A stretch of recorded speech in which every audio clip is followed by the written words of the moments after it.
Good evening, everybody. My name is Gautami, and I'm very, very privileged to be standing here talking to all of you.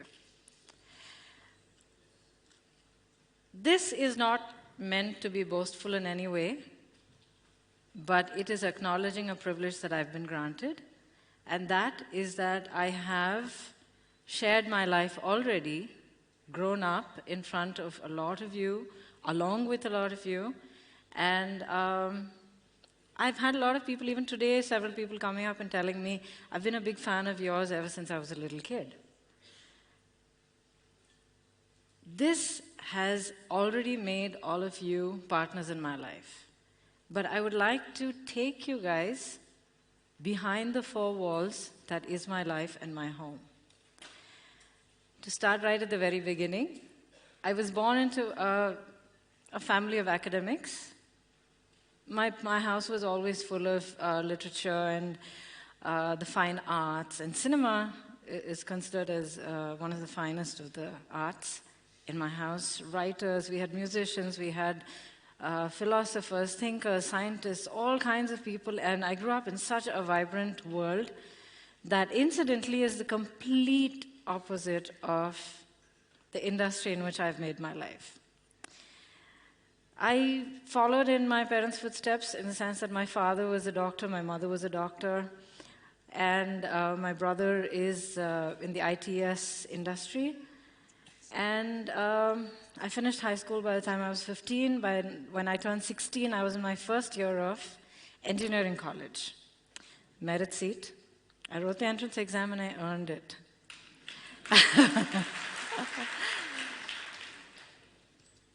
When I started the first year of my engineering course, I was 16, I got an opportunity.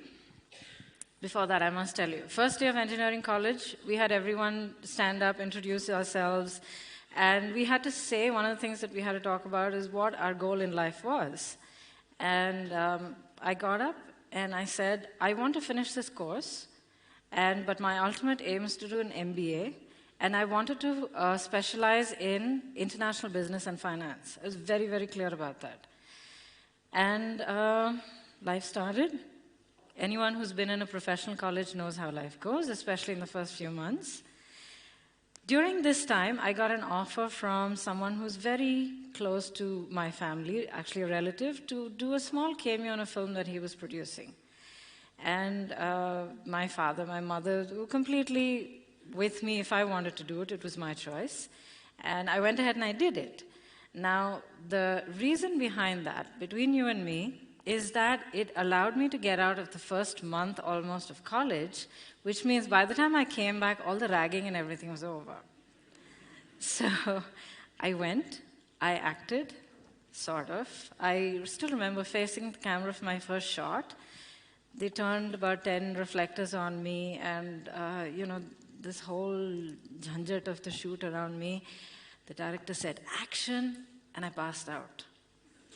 I just could not take the heat. I was so delicate and so pampered, brought up always, like my parents said, we brought you up in rose petals in our hands.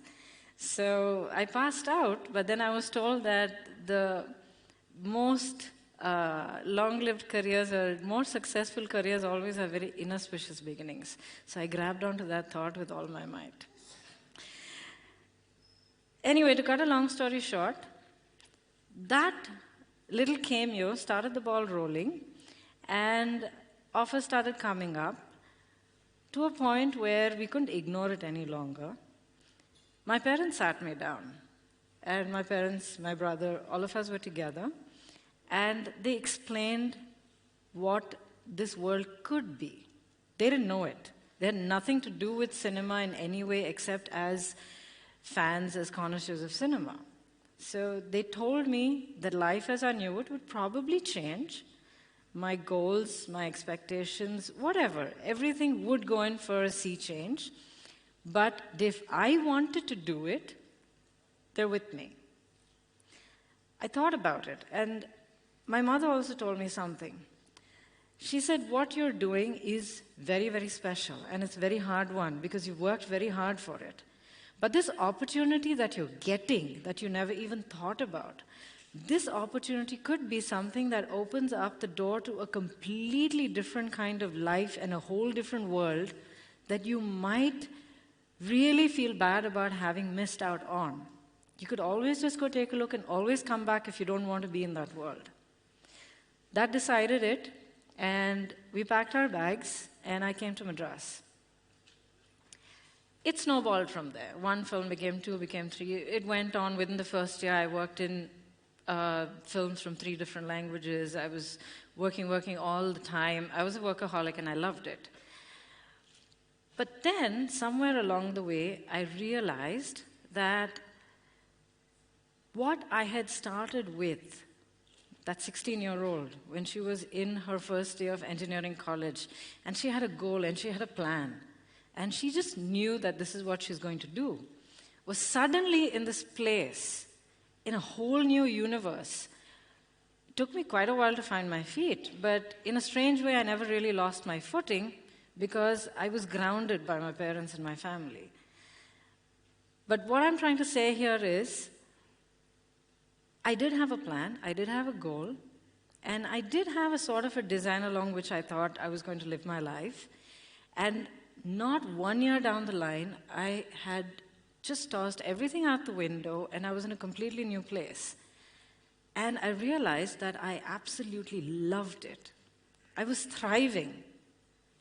And the more I went down that road into my career, and I started really building it as my career and not something I was doing just because I was interested, I realized that there was no other place on this earth that I would rather be. And there is nothing else that I, with my temperament, could ever have dreamt of doing.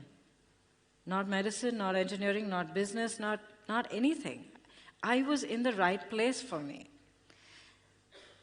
And this brings me to the point that I want to make now, because I am at that place where I was that day when my mother was talking to me. I have a daughter, and she turned 13 last week. And a lot of you, whether you're on the children's side of the line or the parents' side of the line, all of you are going through this in some way or another. I was, at one stage of the last couple of years, pushing her to do what I thought was her best. She's a very smart girl. She's an extremely intelligent girl. And I was sort of putting my own experiences of my life. I was a class topper, I was this, I was that, quite boring. And I kept saying, you come from that, and I know you're really intelligent, so you should be also able to achieve those targets. And then I realized that I was not being the mother to her that my mother was to me, which is about saying, be who you need to be, set your goals, find your path, do it your way, be true to yourself. It's always about yourself when you're setting your goals and your paths in life. For me today, at this age, it is about doing something that is right for me. So this is a confession, I haven't actually had this conversation with my daughter in so many words. This is the first she's hearing of it. But what I want to say is, everybody is always on the threshold of something wonderful and beautiful and completely amazing in life. Nothing in my life, absolutely nothing in my life till today has ever gone according to any kind of grand plan or design that I might have drawn up. At one point, I recognized that, and I said, okay, tie it all up and throw it out the window. Let's take life as it comes. But what I also realized when I started analyzing the way I'm looking at my life and the curveballs that life keeps throwing at me, be it a change in profession, be it something in my personal life. I got married with great commitment, with the best of intentions from both sides. 2 individuals grew apart. It was not a happy situation, so we did not Continue in that situation. Again, my mother, a very wise lady, word of advice she gave me that always helps me to make the right decision. She says, all human beings make mistakes. But when you recognize you're making a mistake and you perpetuate it, is when you're committing a crime against yourself. That is what is not okay. Do not do that to yourself. That's not what life is about. So this has helped me through a lot of tight corners in life, places where I'm feeling conflicted. And what I want to tell all of you out there, parents, children, young adults, whoever, live your lives with passion. Find meaning in every curveball that life throws at you, because there will be.